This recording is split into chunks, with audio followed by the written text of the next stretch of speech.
Merci à M. Claude d'être là aussi. On est vraiment heureux dans le cadre de Longshaven de pouvoir accueillir des intervenants qui ont beaucoup à nous apprendre et pas uniquement sur la mobilité douce en milieu urbain, mais aussi la mobilité douce en voyage. J'ai voyagé quelques 16 ans à travers la planète à vélo. Je continue maintenant un peu moins dans des voyages plus courts qui sont parfois liés avec l'écriture d'un livre. Donc j'écris aussi pour la presse suisse, notamment, enfin surtout des portraits de voyageurs, d'alpinistes, de gens un peu atypiques. Ce sont ces gens-là qui m'intéressent d'abord. On vous a présenté en tant que cycliste explorateur et on est probablement tous intéressés ici d'avoir un peu plus de détails sur vos voyages. En fait, moi je m'appelle le cyclonaute, c'est un peu un terme qui me permet d'échapper à toutes les catégories comme aventurier et tout ça qui me bassine un petit peu. Quand on dit à quelqu'un on va jusqu'en Inde ou au Japon à vélo, il nous prend pour un fou, mais dans la réalité vraiment de la démarche, c'est chaque jour, on se lève, on roule un petit peu de kilomètres, on dort là, on est invité, on campe, on continue. Et au bout d'un an, 2 ans, 3 ans, on arrive à Tokyo et on se dit, bah voilà, on a fait un bon bout de chemin déjà. C'est un moyen vraiment où vous avancez lentement, où vous arrivez dans un village, vous ne dérangez absolument personne, vous allez boire un café, un thé. Le contact est immédiat, vous descendez de la selle, vous êtes un piéton, un bipède comme tout le monde l'est. Vous abordez l'aspect temporel du vélo, le fait de ne pas avoir d'horaire, mais n'est-ce pas un défi dans une société qui vit avec un mode de vie effréné comme le nôtre? Le fait de prendre son vélo, on est dans son propre temps. Quand on est sur un vélo, on accueille le paysage, le monde comme il vient. En fait, on est beaucoup plus ouvert. Et c'est un peu à contre-temps. La liberté, elle est jamais absolue. On a d'autres contraintes, mais on a des contraintes souvent qu'on s'est choisies.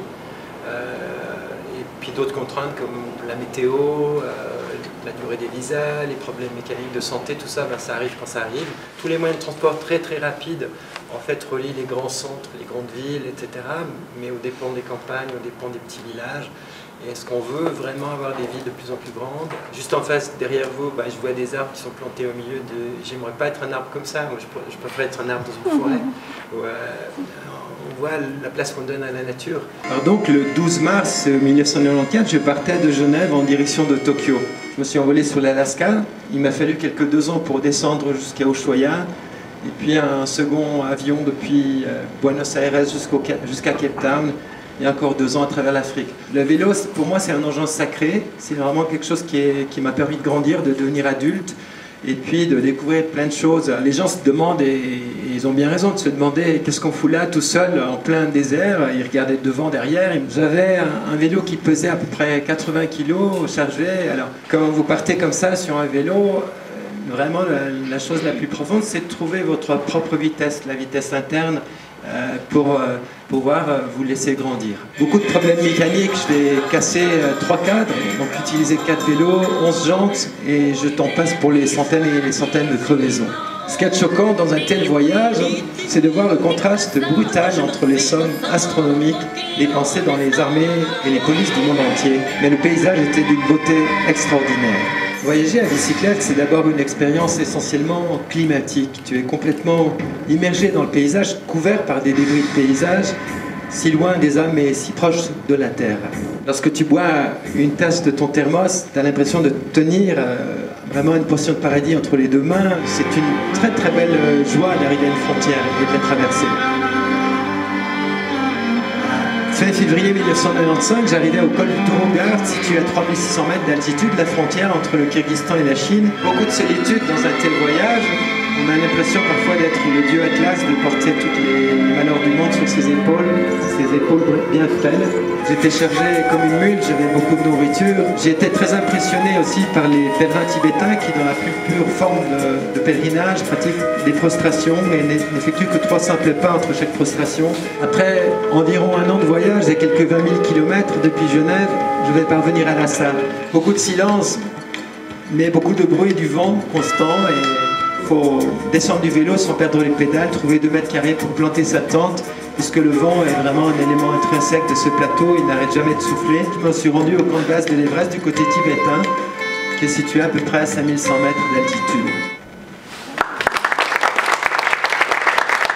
Peut-être qu'il y a des questions dans la salle. rassembler. Pour communiquer avec les gens, en quelle langue? Pour communiquer avec les gens, on est souvent limité par la langue. Alors après, quand on passe qu'une nuit dans les familles, ça suffit largement parce que ils voyaient qu'on vient de loin, qu'on a plein d'histoires. Moi, j'avais une centaine de photos que je montrais pour raconter mon voyage. Moi, je me demandais s'il y avait des récits de voyage qui vous ont marqué plus que d'autres. Vu qu'on est dans la ville de Nicolas Bouvier, on ne peut pas ne pas l'évoquer, évidemment.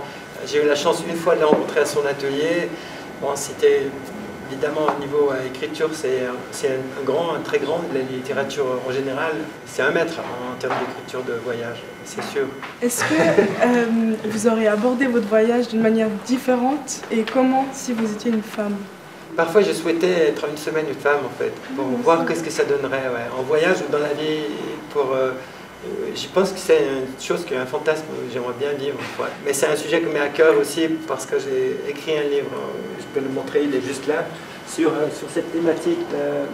Voilà, c'est sur l'émancipation féminine à travers le prisme du vélo, avec 32 portraits. Il y a 4 pionnières qui sont décédées, mais les autres sont vivants.